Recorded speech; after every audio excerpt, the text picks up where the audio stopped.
Olá, sejam muito bem-vindos a mais um vídeo do nosso canal. Sou a professora Irene Ferro e hoje abordaremos o tema reações orgânicas.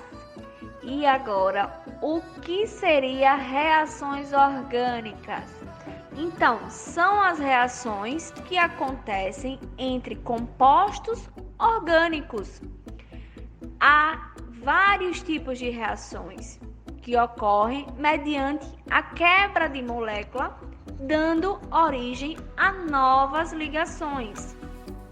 Muitas são utilizadas em indústria e a partir daí que podem ser produzidos medicamentos, cosméticos, plásticos, dentre tantas outras coisas, tendo um papel fundamental para o desenvolvimento da sociedade moderna. Existem muitas reações químicas importantes que envolvem substâncias orgânicas, como a combustão dos hidrocarbonetos presentes no gás de cozinha. Existem tipos de reações orgânicas. A primeira é reação de adição, reação de substituição, reação de oxidação e reação de eliminação. Então, temos 4 tipos básicos de reações orgânicas. Então, o primeiro tipo de reação que podemos ver é a reação de adição. O nome ele já é bem sugestivo. Ele vai adicionar algo em outra coisa. Aí essa reação ela pode acontecer da seguinte forma: eu posso colocar um composto orgânico com um composto inorgânico. Se é uma adição, pressupõe que necessita de novas ligações disponíveis para que eu adicione esse composto. Então, vai acontecer em alcenos e alcinos, ou seja, em compostas que têm dupla ou tripla ligação. Por quê?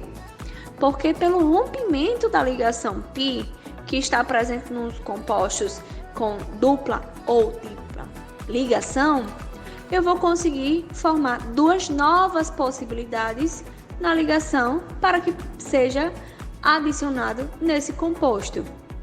Então, basicamente é isso. Já a reação de substituição é a reação onde ocorre quando há átomo ou um grupo ligantes que são substituídos por outros. Acontece principalmente entre alcalinos, ciclanos e aromáticos. Na reação de eliminação, a reação de eliminação ela ocorre quando um ligante de carbono é eliminado da molécula orgânica. Essa reação é contrária à reação de adição. E já na reação de oxidação, também chamada de oxorredução, acontece quando há ganho ou perca de elétrons. A oxidação ela pode acontecer em 3 situações: quando se adiciona oxigênio à substância, quando uma substância perde hidrogênio ou quando a substância perde elétrons. Se houver uma perca de elétrons, a reação será chamada de reação de oxidação. Quando existe ganho de elétrons, ela é chamada de reação de redução. O elemento que sofre oxidação é chamado de agente redutor. E o que sofre redução é chamado de agente oxidante. E como identificar as reações orgânicas? Então, vamos falar sobre, primeiro, equação química. Por quê? Essas reações, elas são acontecidas na natureza. Então, elas são representadas por equações. Então, a equação química nada mais é do que a representação de uma reação.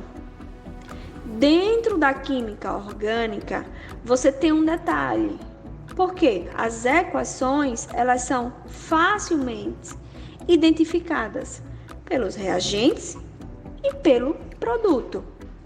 Isso aí é fácil de identificar.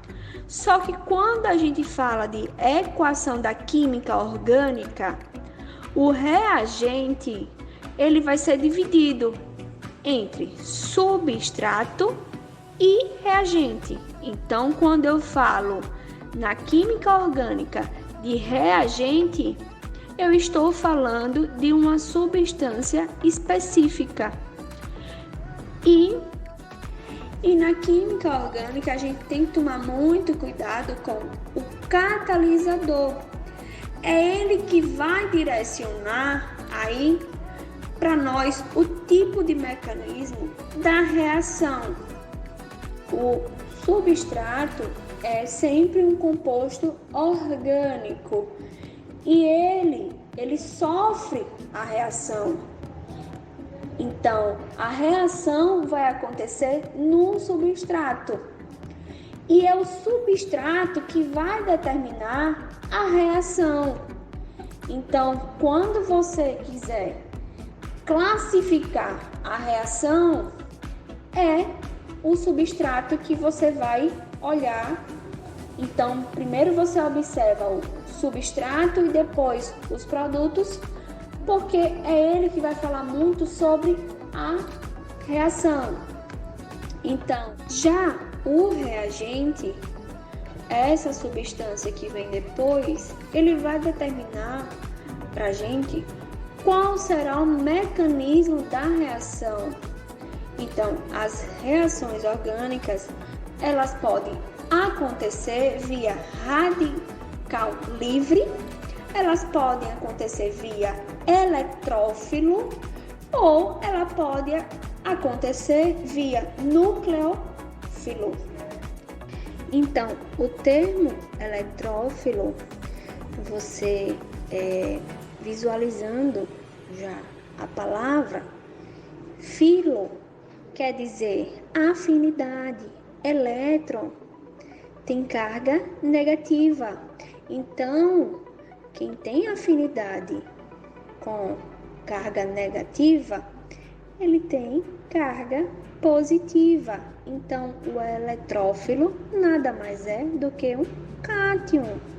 E o nucleófilo, filo, a afinidade por núcleo. Então, o núcleo do átomo, qual é a carga dele?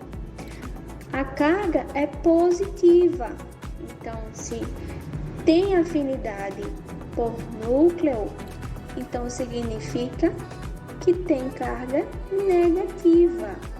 Então, o eletrófilo é um cátion e o nucleófilo é um ânion. Então, essa é uma ideia geral. Muito obrigada por ter ficado até aqui. Espero que tenha gostado dessa aula. Não esquece de se inscrever, ativar as notificações, curte, compartilha, comenta e até a próxima aula.